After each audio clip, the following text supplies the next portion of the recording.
नमस्कार साथियों, जीवी यथार्थ एकेडमी के शानदार मंच पर आपका हार्दिक स्वागत है। अपना मॉडर्न हिस्ट्री में चल रहा है इंडियन नेशनल मूवमेंट, भारतीय राष्ट्रीय आंदोलन। भारतीय राष्ट्रीय आंदोलन में थोड़ा सा रिवीजन करते हैं। कल मैंने जो पढ़ाया था दिल्ली दरबार। दिल्ली दरबार कब हुआ था? 12 दिसंबर 1911 को।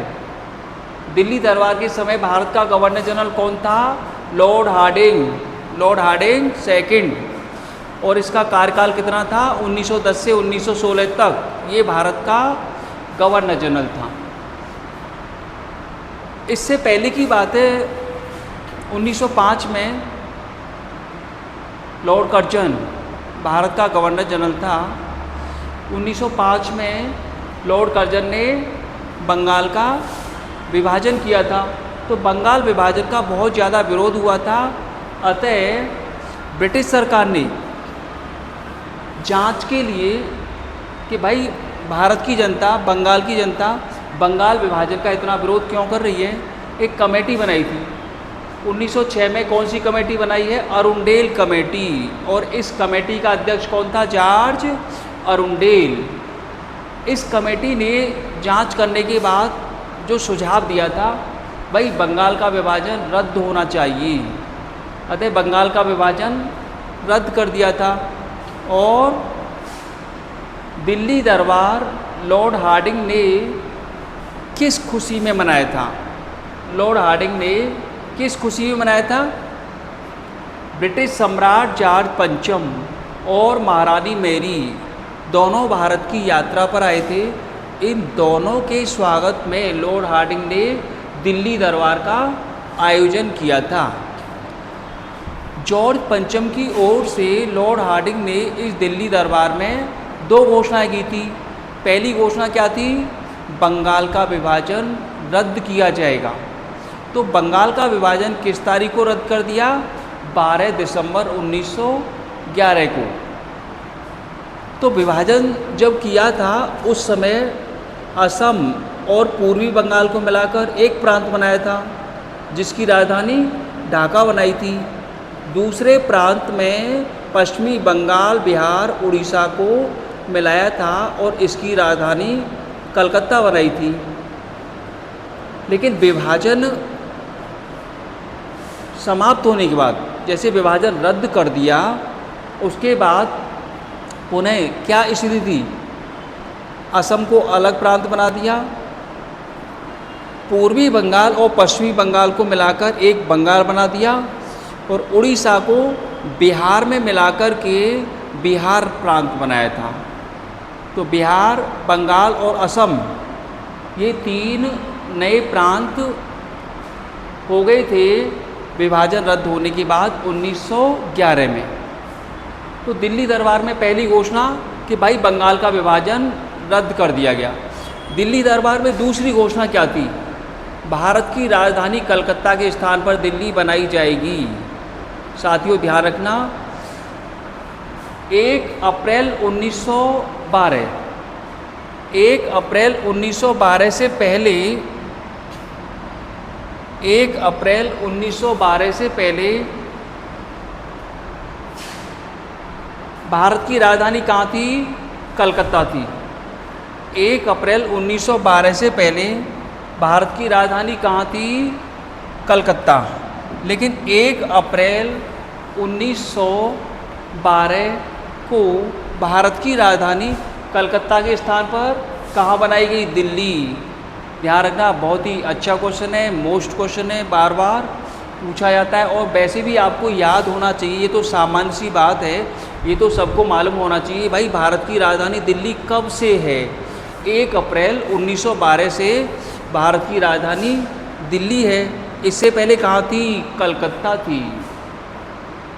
साथियों देखो, जॉर्ज पंचम और महारानी मैरी राजस्थान में अजमेर में पुष्कर की यात्रा पर आए थे।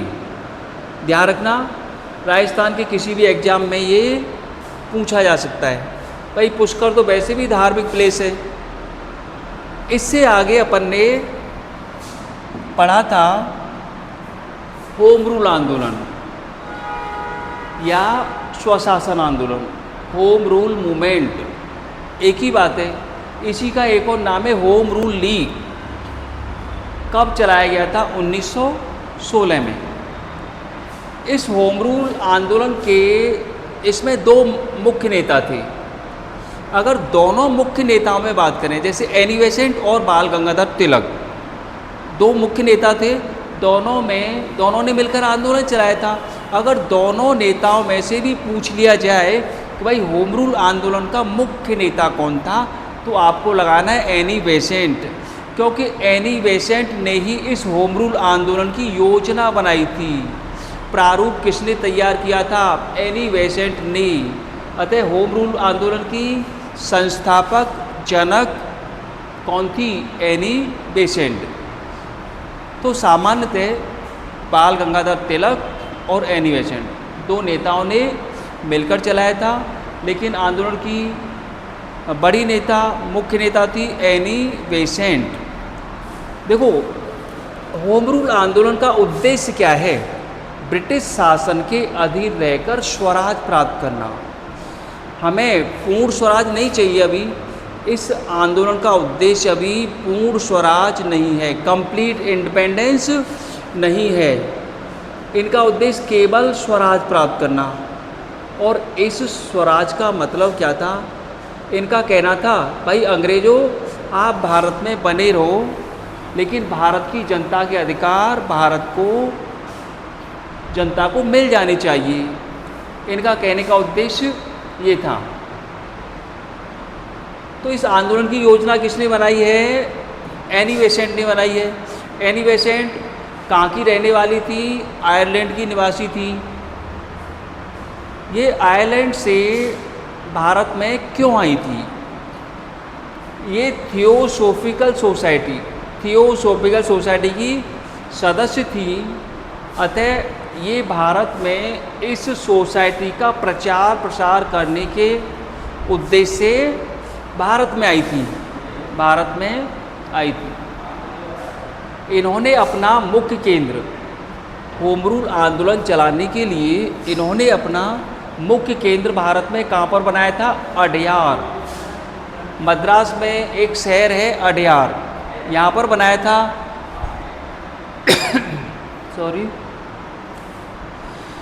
एनी बेसेंट के दो अखबार थे।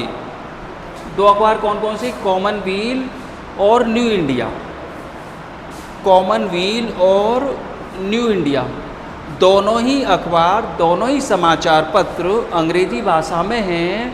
लेकिन एनी बेसेंट ने होम रूल लीग की या होम रूल आंदोलन की जो योजना बनाई थी वो कॉमनवील में बनाई थी, 1914 में बनाई थी। तो एनी बेसेंट ने अडयार में होम रूल लीग का प्रारूप तैयार किया था। अडयार में होम रूल लीग का ड्राफ्टिंग तैयार की गई थी। तो ये दोनों अखबार अंग्रेजी भाषा में थे। तो दूसरे इसमें मुख्य नेता थे बाल गंगाधर तिलक। बाल गंगाधर तिलक मूलतः महाराष्ट्र के रहने वाले थे। हिंदू राष्ट्रवादी नेता थे।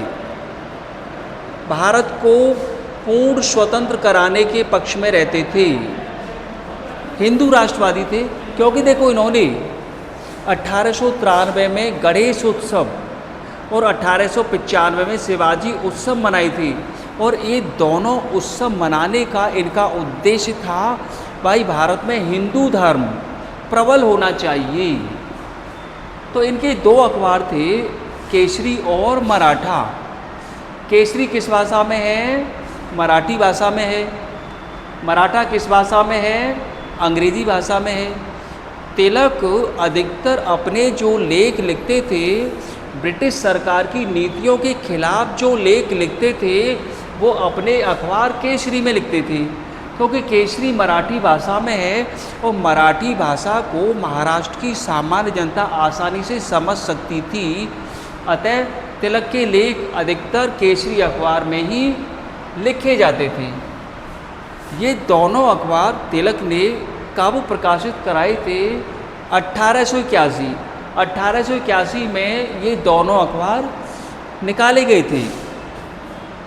तो तिलक ने ये जो होम रूल आंदोलन है, होम रूल लीग है, किस तारीख को प्रारंभ किया? 28 अप्रैल 1916। और तिलक ने अपनी होम रूल लीग का जो मुख्यालय बनाया था वो कहाँ पर बनाया था? पूना, महाराष्ट्र में। पूना, महाराष्ट्र में अपनी लीग का हेड ऑफिस बनाया था। तिलक का जो आंदोलन था एनी बेसेंट के आंदोलन की अपेक्षा छोटे क्षेत्र में चल रहा था। केवल 4 क्षेत्रों में तिलक का आंदोलन चलाया गया था। ये 4 क्षेत्र कौन कौन से थे? कर्नाटक, महाराष्ट्र, मध्य प्रांत और बरार। साथियों, महाराष्ट्र लिखा है, लेकिन बम्बई में एनी बेसेंट का आंदोलन चल रहा था, ध्यान रखना।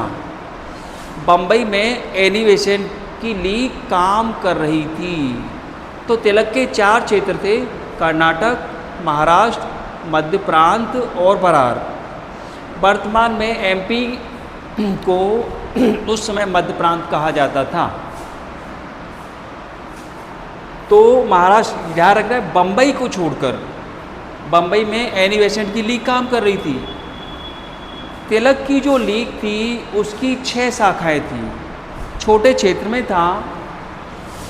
बाल गंगाधर तिलक ने अपनी लीग का अध्यक्ष किसे बनाया था? Joseph Baptista. जोसेफ बैप्टिस्टा को बनाया था। और इन्होंने अपनी लीग का सचिव किसे बनाया? एन.सी. केलकर। तो साथियों, तिलक की लीग का अध्यक्ष और सचिव पूछा जाता है। अगर बहुत गहरा क्वेश्चन पूछेगा तो अध्यक्ष और सचिव पूछ सकता है। तो तिलक का आंदोलन छोटे क्षेत्र में चलाया गया था।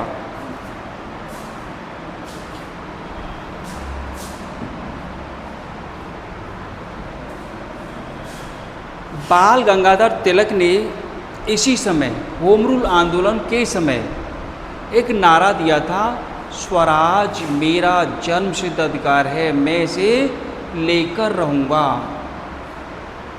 तिलक ने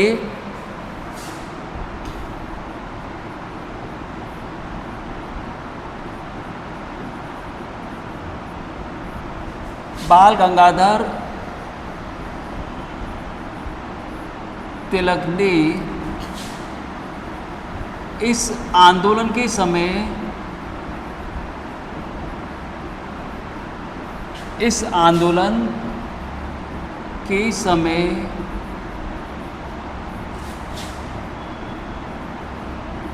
एक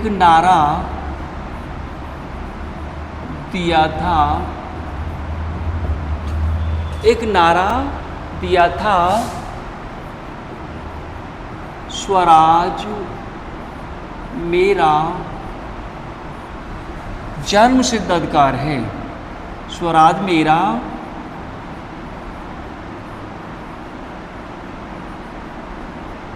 जन्मसिद्ध अधिकार है।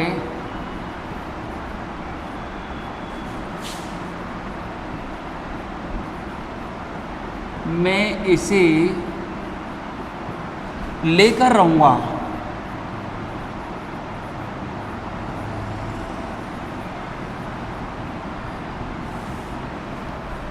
साथियों, बहुत अच्छा क्वेश्चन है कि तिलक ने ये नारा कब दिया था? 1916 में दिया था। किस आंदोलन के समय दिया था? होम रूल आंदोलन के समय दिया था। Swaraj is my birth right and I have take it. Swaraj मेरा जन्मसिद्ध अधिकार है, मैं इसे लेकर रहूँगा। तो तिलक की ये बात थी होम रूल आंदोलन में। अब अपन बात करेंगे एनी बेसेंट। एनी बेसेंट ने योजना तो बना ली, लेकिन एनी बेसेंट ने ये आंदोलन किन किन क्षेत्रों में चलाया था? एनी बेसेंट का आंदोलन कितना बड़ा था? एनी बेसेंट की लीग की कितनी शाखाएं थी? और एनी बेसेंट ने अपनी लीग का अध्यक्ष और सचिव किसे किसे बनाया था?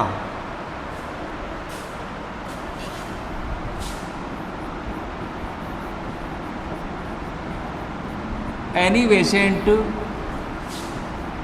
ने सितंबर 1916 में यह आंदोलन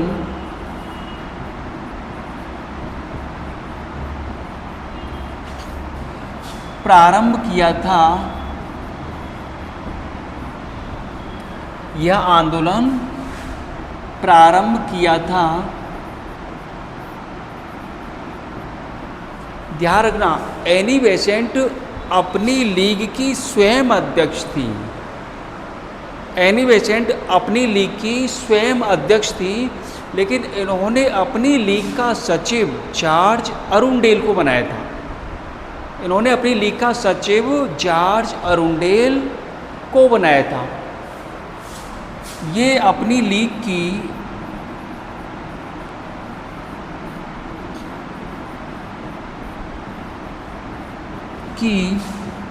स्वयं अध्यक्ष थी।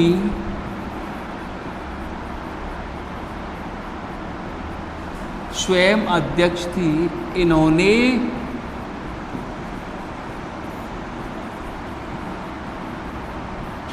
अपनी लीग का सचिव इन्होंने अपनी लीग का सचिव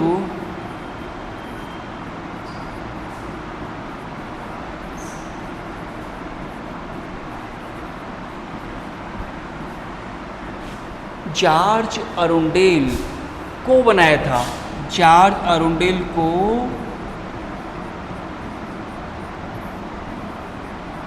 बनाया था। अच्छा देखो साथियों, एनी बेसेंट ने Akhil Bharatiya home rule league, ध्यान रखना, तिलक की जो होम रूल लीग थी केवल होम रूल लीग थी, लेकिन एनी बेसेंट की जो होम रूल लीग थी वो Akhil Bharatiya home rule league थी, all India home rule league. इन्होंने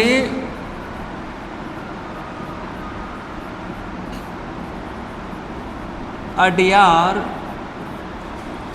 कहाँ पर है, मद्रास में है, अडयार में अखिल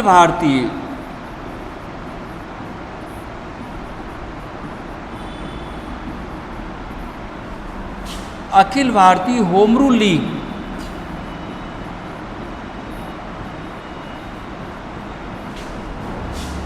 की स्थापना की थी।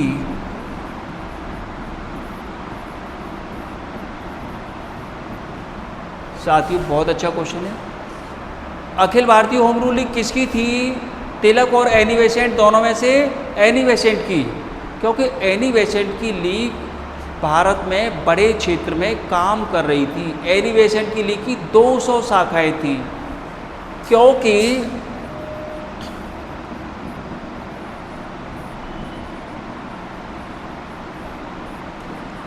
इनकी लीग की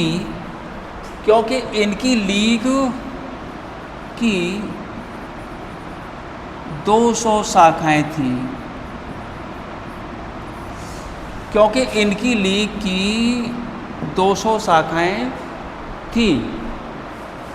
अच्छा देखो, इनकी होम रूल जो लीग थी अखिल भारतीय, सर्वाधिक शाखाएं कहाँ पर थी? भारत के किस प्रांत में एनी बेसेंट की लीग की सर्वाधिक शाखाएं थी? मद्रास में।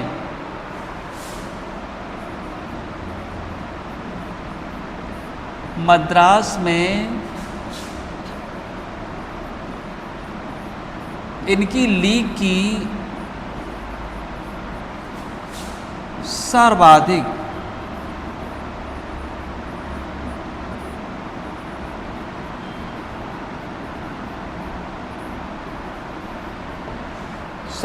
शाखाएं थी। तो सर्वाधिक शाखाएं कहाँ पर हैं? मद्रास में। और इनकी लीग की टोटल शाखाएं कितनी हैं? 200 शाखाएं। तिलक की लीग की केवल 6 शाखाएं थी, छोटे क्षेत्र में था। तो इनकी लीग का अध्यक्ष कौन है? स्वयं एनी बेसेंट। और इन्होंने अपनी लीग का सचिव किसे बनाया?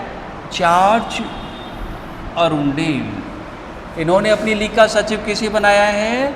George Arundale. ये अपनी लीग की स्वयं अध्यक्ष थी। ये अपनी लीग की स्वयं अध्यक्ष थी।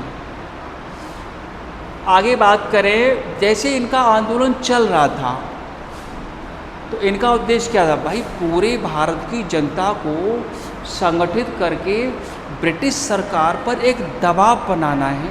ब्रिटिश सरकार पर एक दबाव बनाना है कि भाई अंग्रेजों, आपकी जो वर्तमान में नीति जो चल रही है, अरे भाई उस नीति में कुछ सुधार करो। तो होम रूल आंदोलन चला कर के इन नेताओं द्वारा जनता को संगठित करके ब्रिटिश सरकार पर ऐसा दबाव डाला जाना था कि ब्रिटिश सरकार अपनी नीति में कुछ परिवर्तन करे। भाई नवीन नीति लेके आए, स्वशासन के लिए भारत की जनता के अधिकार मिलें, जिससे भारत की जनता को लगे भाई हमें स्वशासन प्राप्त हो रहा है, हमारे अधिकार हमें प्राप्त हो रहे हैं। तो आंदोलन जब बहुत तेज़ी से बढ़ने लगा तो इस आंदोलन में जैसे अन्य सदस्य और भी थे जिन्होंने इसमें भूमिका निभाई थी। जैसे इस आंदोलन में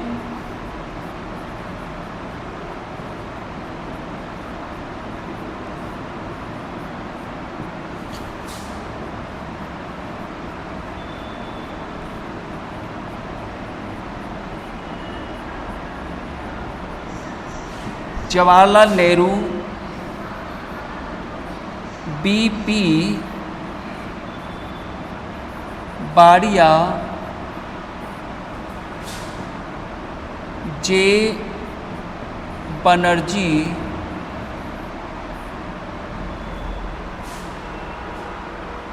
तो ये जो मुख्य और भी नेता थे जिन्होंने इस आंदोलन में बढ़ चढ़कर हिस्सा लिया था। अन्य एक और नेता थे एस सुब्रमण्यम। एस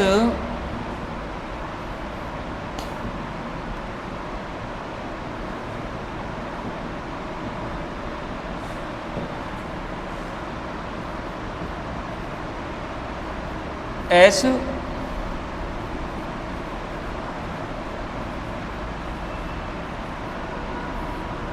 अय्यर।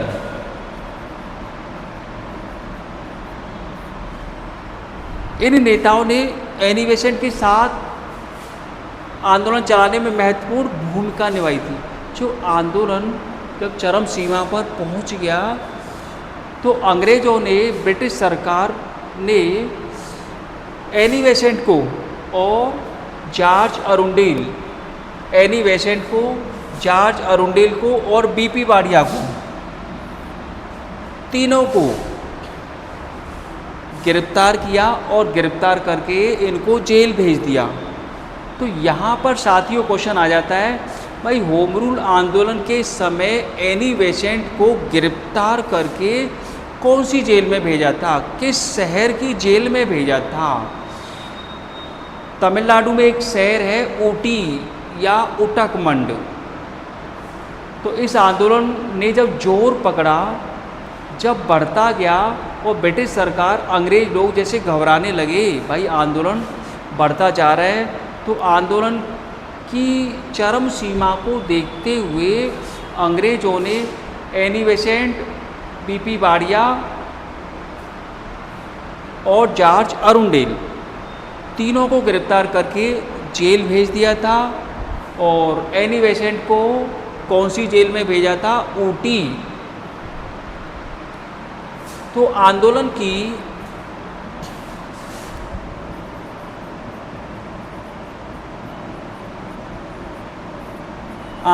की बढ़ती हुई शक्ति को देखकर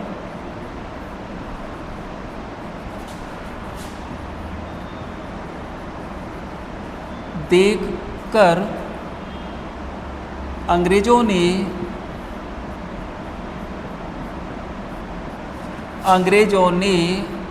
एनी बेसेंट एनी बेसेंट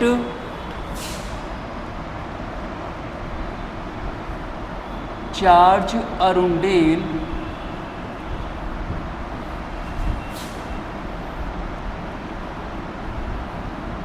और बीपी बाड़िया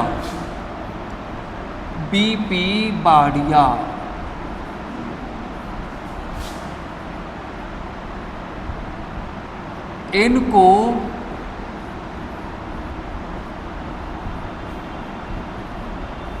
गिरफ्तार करके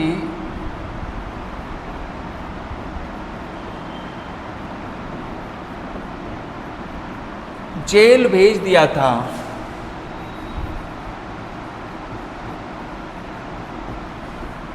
तीनों को कहाँ भेज दिया? जेल भेज दिया। एनी बेसेंट को कौन सी जेल में भेजा? एनी बेसेंट को जून 1917 में ऊटी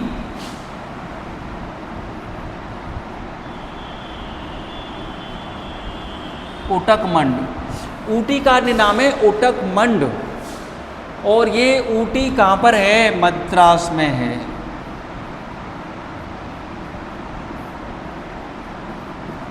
की जेल में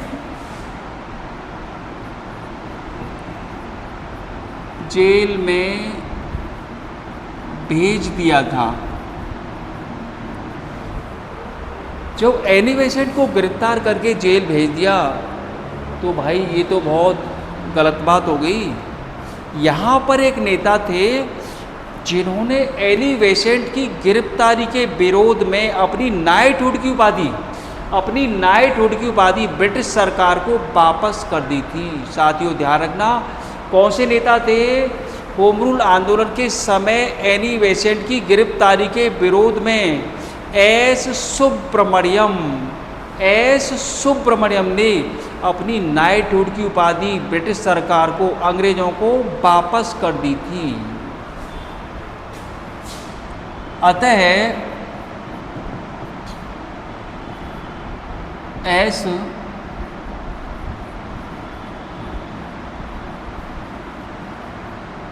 एस सुब्रमण्यम ने एनी बेसेंट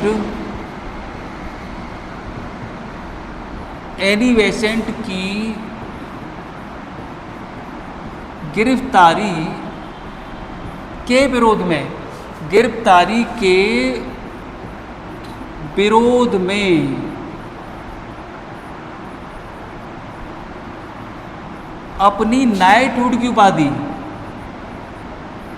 अपनी नाइटहुड की उपाधि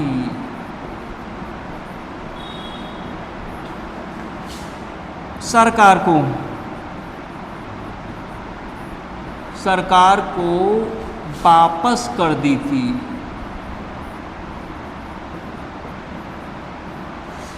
सरकार मतलब अंग्रेजों को वापस कर दी। भाई अंग्रेजों की सरकार थी, ब्रिटिश सरकार की सरकार थी भारत में। तो एनी बेसेंट की गिरफ्तारी के विरोध में एस सुब्रमण्यम ने अपनी नाइटहुड की उपाधि अंग्रेजों को वापस कर दी। एनी बेसेंट को कौन सी जेल में रखा था? ध्यान रखना, ऊटी जेल कहाँ पर है? मद्रास में। ऊटी या ओटकमंड जेल कहाँ पर है? मद्रास में। एनी बेसेंट ने आंदोलन कब प्रारंभ किया था? सितंबर 1916 में एनी बेसेंट ने आंदोलन प्रारंभ किया था। लेकिन एनी बेसेंट को कब गिरफ्तार किया गया? जून 1917। ध्यान रखना, एनी बेसेंट को कब गिरफ्तार किया गया? जून 1917 में। जब इन्होंने अपनी उपाधि वापस कर दी, अंग्रेजों ने देखा भाई भारत के अन्य नेता एनी बेसेंट से की गिरफ्तारी के विरोध में हमसे बहुत ज़्यादा नाराज़ हैं। इस बात को देखकर के ब्रिटिश सरकार ने, अंग्रेजों ने एनी बेसेंट को फिर रिहा कर दिया था। एनी बेसेंट को रिहा कर दिया था। साथियों, एनी बेसेंट को गिरफ्तार किया जून 1917 में। एनी बेसेंट को जेल से रिहा कब किया था? जनता के विरोध को देखकर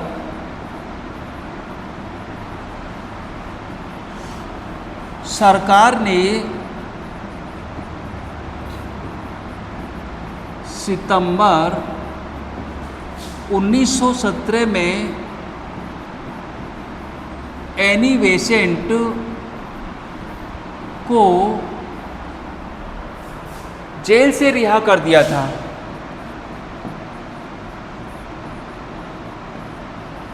जेल से रिहा कर दिया था। तो साथियों, एनी बेसेंट को कब रिहा किया है? सितंबर 1917। देखो, इसी आंदोलन के समय एनी बेसेंट ने कहा था अंग्रेज़ों से, भाई अंग्रेज़ों, आपकी जो नीति चल रही है वर्तमान में, इस नीति में परिवर्तन करके आपको एक कोई नई नीति अपनानी होगी भारतीयों के लिए। तो इस आंदोलन का मुख्य उद्देश्य क्या था? ब्रिटिश शासन के अधीन रहकर स्वशासन या स्वराज प्राप्त करना। तो साथियों, होम रूल आंदोलन की संस्थापक कौन है? Annie Besant. ध्यान रखना, इस आंदोलन की जनक या संस्थापक कौन है? Annie Besant. लेकिन आंदोलन पहले किसने प्रारंभ किया है? बाल गंगाधर तिलक ने। ध्यान रखना, योजनाकार है एनी बेसेंट। बड़ा आंदोलन किसका है? एनी बेसेंट का। अखिल भारतीय आंदोलन किसका है? अखिल भारतीय लीग किसकी है? एनी बेसेंट की है। लेकिन पहले किसने प्रारंभ किया है? बाल गंगाधर तिलक ने। 28 अप्रैल 1916 को तिलक ने प्रारंभ किया। सितंबर 1916 को एनी बेसेंट ने प्रारंभ किया। क्वेश्चन आ जाता है, भाई योजनाकार तो एनी बेसेंट है, लेकिन पहले प्रारंभ किया है बाल गंगाधर तिलक ने।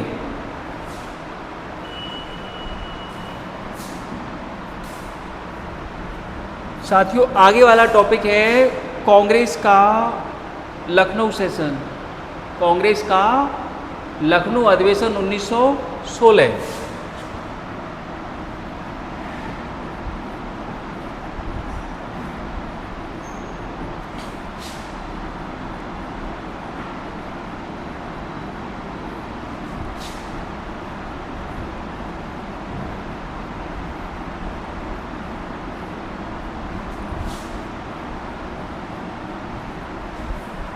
कांग्रेस का लखनऊ अधिवेशन 1916। इस अधिवेशन के अध्यक्ष कौन थे? कांग्रेस के लखनऊ अधिवेशन के अध्यक्ष कौन थे?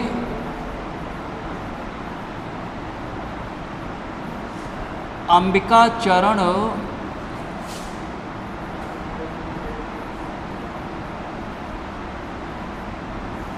मजूमदार। अधिवेशन के अध्यक्ष हैं अंबिका चरण मजूमदार। 1916 में बहुत ही महत्वपूर्ण अधिवेशन था। इस अधिवेशन में दो बहुत महत्वपूर्ण बातें थी। दो महत्वपूर्ण बातें कौन सी थी? देखो साथियों, इसमें दो समझौते हुए थे। इस अधिवेशन में दो समझौते हुए थे। सॉरी। पहला समझौता किस किस में हुआ था? कांग्रेस के नरम दल और गरम दल में समझौता। अच्छा, ये नरम दल और गरम दल कब अलग अलग हुए थे? 1907 में। 1907 में कांग्रेस का अधिवेशन सूरत में हुआ था। इस अधिवेशन में कांग्रेस का विभाजन हो गया था। नरम दल गरम दल अलग अलग हुए थे, लेकिन इस अधिवेशन में कांग्रेस के नरम दल गरम दल में समझौता हो गया था। तो इसमें पहला समझौता कौन कौन सा था? कांग्रेस के नरम दल और गरम दल में समझौता हुआ था, अर्थात कांग्रेस में समझौता। अच्छा, कांग्रेस के नरम दल और गरम दल में जो समझौता कराया है वो दो नेताओं ने कराया था। ये दो नेता कौन कौन से थे?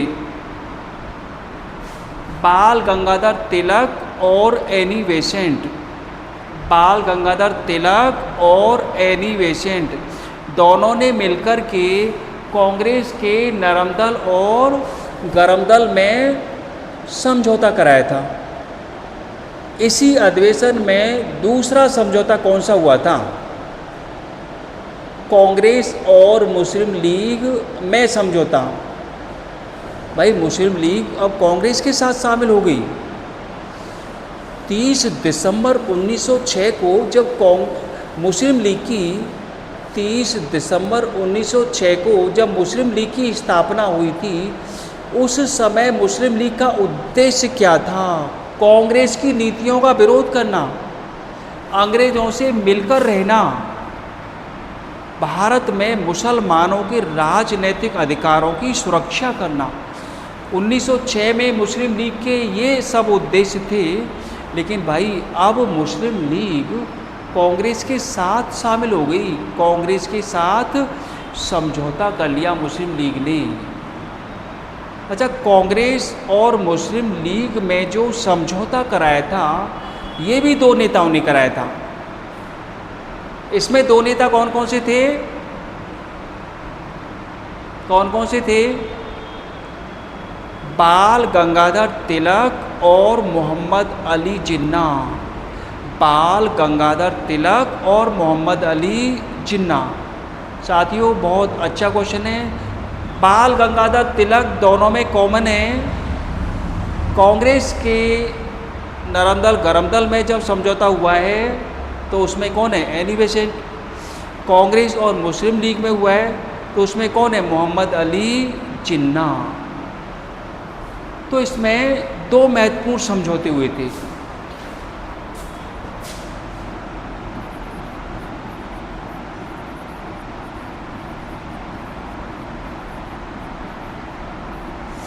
इस अधिवेशन में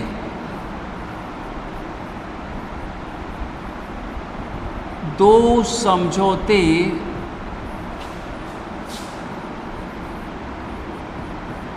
हुए थे।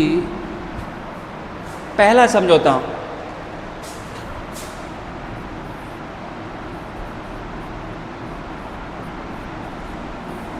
कांग्रेस के नरम दल और गरम दल। कांग्रेस के नरम दल और गरम दल। देखो, नरम दल या उदारवादी या नरमपंथी, गरम दल या उग्रवादी या गरमपंथी एक ही बात है। तो नरम दल और गरम दल में समझौता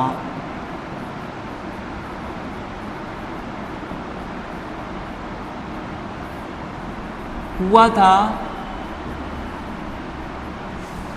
अब देखो, ये जो समझौता कराया किस किसने कराया? अभी मैंने बताया था, यह समझौता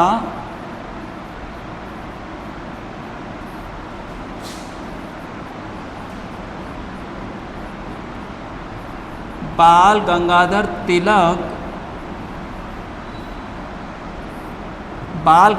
तिलक प्लस एनी बेसेंट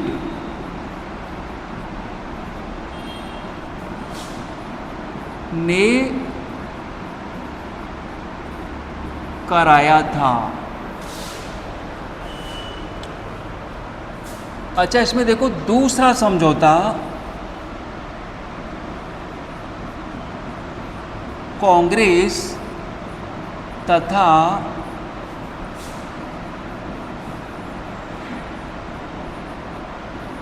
मुस्लिम लीग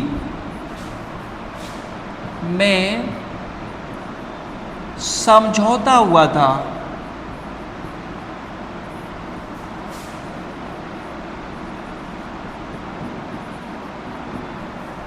कांग्रेस और मुस्लिम लीग में समझौता हुआ था। ये समझौता किस किसने कराया है? सॉरी, ये समझौता किस किसने कराया है?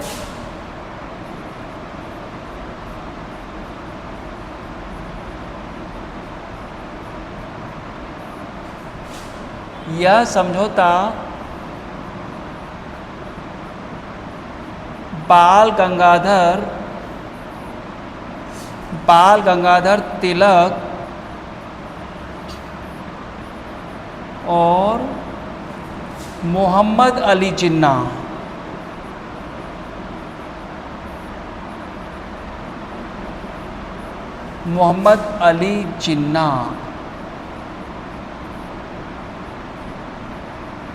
ने कराया था।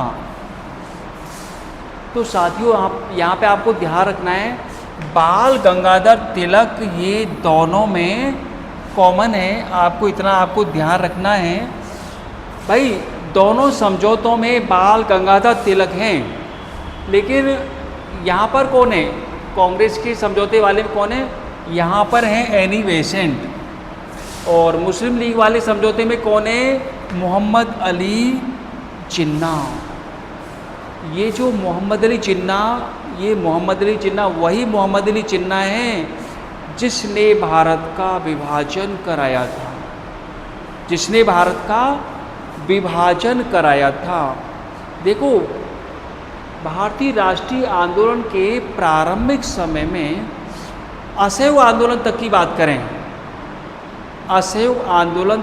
बात करें 1922 में असहयोग आंदोलन समाप्त हो गया था। 1920 में गांधी जी ने असहयोग आंदोलन प्रारंभ किया था। 1922 में चोरी चोरा कांड के कारण असहयोग आंदोलन वापस ले लिया था। तो असहयोग आंदोलन तक भारत के जो मुस्लिम नेता थे कांग्रेस के साथ थे, बीच में कांग्रेस के साथ शामिल हो गए। मोहम्मद अली जिन्ना अभी कांग्रेस के साथ हैं। तो मोहम्मद अली जिन्ना प्रारंभ में, अपनी राजनीति के प्रारंभिक समय में ये राष्ट्रवादी नेता थे, भारत का हित चाहते थे। राष्ट्रवादी का मतलब था ये भारत की जनता का हित चाहते थे, भारत का भला चाहते थे। लेकिन जैसे जैसे इनको लगा असहयोग आंदोलन के बाद मोहम्मद अली जिन्ना की नीतियों में परिवर्तन आने लगा, और असहयोग आंदोलन के बाद भारत के जो बड़े बड़े मुस्लिम नेता थे कांग्रेस से हमेशा ही अलग रहे थे। और मोहम्मद अली जिन्ना तो बाद में इतने ज़्यादा संप्रदायवादी हो गए थे कि भाई हमें तो भारत का विभाजन चाहिए। 1947 में इन्होंने अंग्रेज़ों से कह दिया था, भाई पहले भारत का विभाजन हो, बाद में भारत स्वतंत्र हो। तो जिन्ना अपनी बात पे अड़े हुए थे। तो ये वही मोहम्मद अली जिन्ना है। तो साथियों, इसमें दो महत्वपूर्ण समझौते हैं, दोनों पर कोई सा भी क्वेश्चन आ जाता है। तो ये जो समझौता हुआ था इसका उद्देश्य क्या था? इसके लखनऊ अधिवेशन के उद्देश्य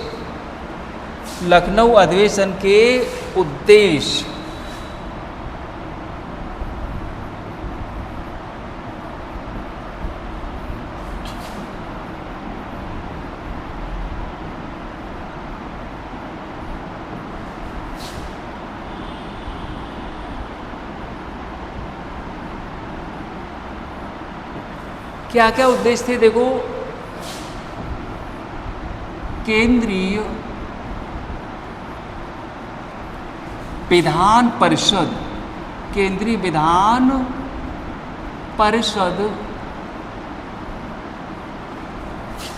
और प्रांतीय विधान परिषदों का विस्तार विस्तार करके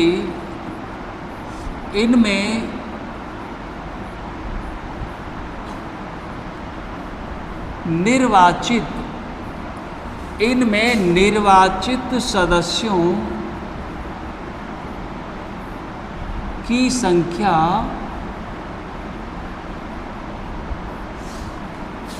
बढ़ाई जाए।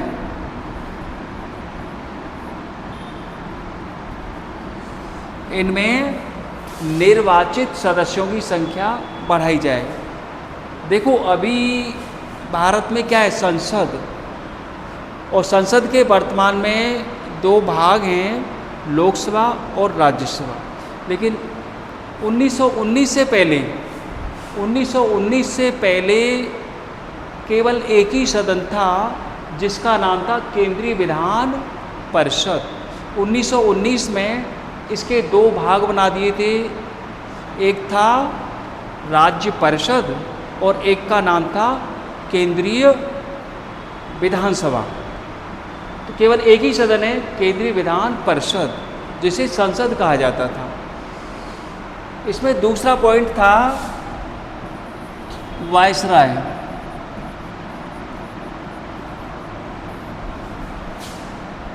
वायसराय की परिषद में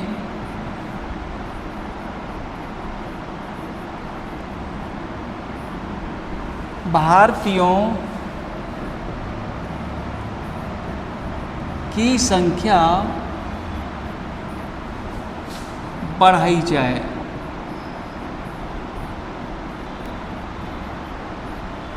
साथियों, वायसराय मतलब गवर्नर जनरल।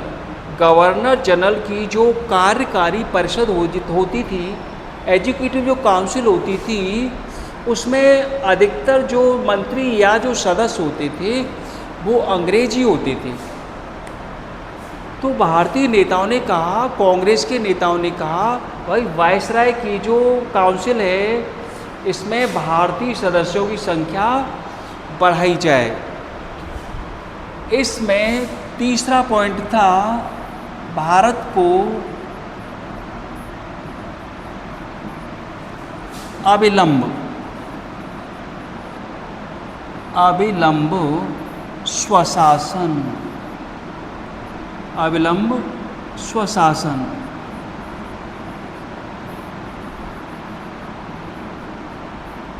दिया जाए। भाई स्वशासन देने में अंग्रेजों देर मत करो भाई, भारत को तुरंत स्वराज दो, स्वशासन दो, भारत की जनता का शोषण मत करो। इसी अधिवेशन में, कांग्रेस के लखनऊ सेशन में, इसमें एक और बहुत ही महत्वपूर्ण पॉइंट है, चौथा, कि कांग्रेस ने मुस्लिम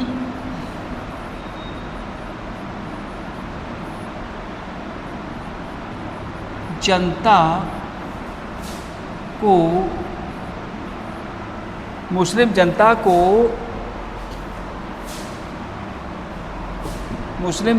को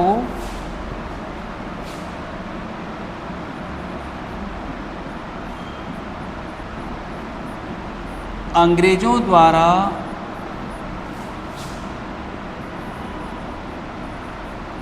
दिए गए पृथक सांप्रदायिक मंडल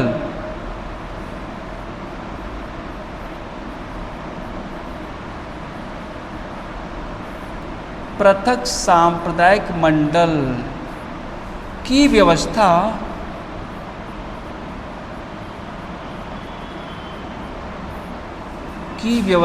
को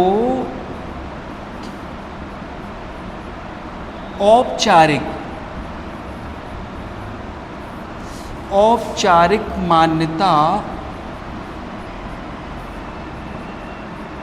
दे दी थी। ये भी बहुत अच्छी बात है। देखो, अंग्रेजों ने भारत में मुस्लिम नेताओं को, मुस्लिम जनताओं को जो आरक्षण दिया है वो कब दिया है? 1909 के अधिनियम में। 1909 के अधिनियम में, 1909 के अधिनियम का क्या नाम था? मार्ले मिंटो सुधार।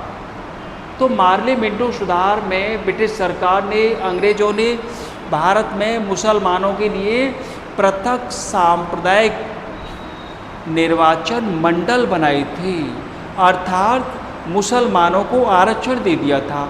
तो 1909 में आरक्षण दे दिया, लेकिन कांग्रेस के नेताओं ने मुसलमानों को जो आरक्षण दिया है उस आरक्षण को औपचारिक मान्यता दे दी। ठीक है भाई, आपको जो आरक्षण दिया है अंग्रेज़ों ने, हम उससे सहमत हैं। मुसलमानों को अंग्रेज़ों ने जो आरक्षण दिया है भाई, हम उससे सहमत हैं, हमें कोई दिक्कत वाली बात नहीं है भाई। एक मिलके रहो, एक मिलकर, हिंदू मुस्लिम सब एक मिलकर के अंग्रेज़ों से लड़ाई लड़ो, तभी अंग्रेज़ हमारी बातों को स्वीकार करेंगे, जनता की मांगों को स्वीकार करेंगे।